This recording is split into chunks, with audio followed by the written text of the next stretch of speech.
बिस्मिल्लाहिर्रहमानिर्रहीम। सालन में मिर्चें कम करने के लिए थोड़े से प्याज तलकर अखबार पर फैला दें। फिर जब खस्ता हो जाएं तो सालन में डाल दें, साथ थोड़ा नींबू का रस निचोड़ दें। मज़ेदार कड़ी बनाने के लिए हमेशा चाटी की लस्सी या खट्टा दही इस्तेमाल करें। अगर चीनी में चिमटियाँ आएँ तो चीनी में लौंग रख दें, चिमटियाँ नहीं आएंगी।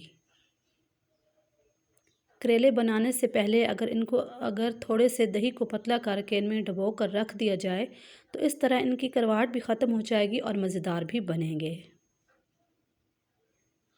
चिकन का सालन बनाने से पहले अगर चिकन को 1 घंटा पहले नमक और नींबू का रस लगा कर रख दिया जाए तो इस तरह चिकन मज़ेदार भी बनेगा और नरम भी बनेगा। हरी मिर्चों को ख़राब होने से बचाने के लिए इनकी डंडियाँ उतार कर रख दें, जल्दी ख़राब नहीं होंगी। पूरियाँ नरम बनाने के लिए आटे में थोड़ा दूध मिला दें, पूरियाँ नरम बनेंगी। आटे को सरसरी से बचाने के लिए आटे में चंद पत्ते तेज़पात के रख दें। बर्तन के सिंक में अगर दाग हो तो सिंक को चमकाने के लिए थोड़ा सा टूथपेस्ट मिलाकर अच्छी तरह साफ़ करें, चमक उठेगा। किचन की दीवारों पर लगी चिकनाई और मैल को साफ़ करने के लिए सिरका, मीठा सोडा और थोड़ा सा पानी वॉशिंग लिक्विड मिक्स करके दीवारों पर लगाएं और वो फ़ौरन साफ़ हो जाएंगी।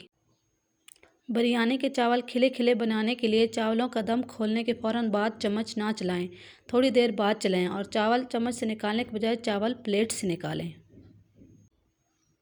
बेहतरीन कोफ्ते बनाने के लिए कीमा हमेशा चर्बी वाला लें और 2 ब्रेड के स्लाइस भी पीस कर डाल दें। कोफ्ते टूटेंगे भी नहीं, मज़ेदार और नरम भी बनेंगे।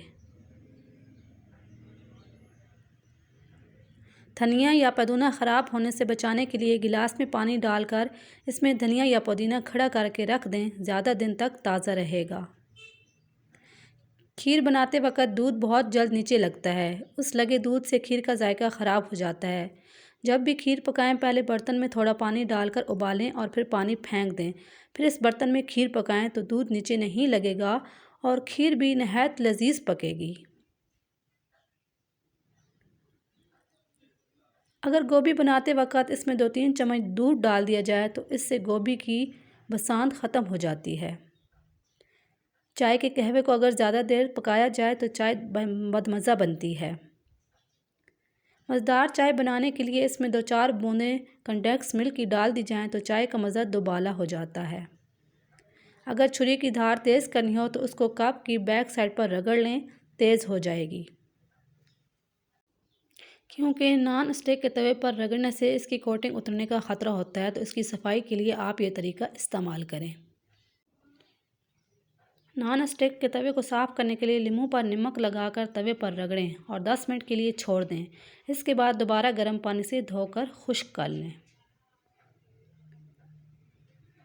प्याज काटने के बाद हाथों से जो बू आती है उसको ख़त्म करने के लिए हाथों पर नमक मलकर नीम गर्म पानी से धो लें। जब भी कोई चीज़ फ्राई करें तो तेल में 2 लौंग डाल दें, फ्राई की हुई चीज़ का जायका बढ़ जाएगा। शलजम का खारापन दूर करने के लिए शलजम में नमक डालकर रख दें, फिर पकाएं।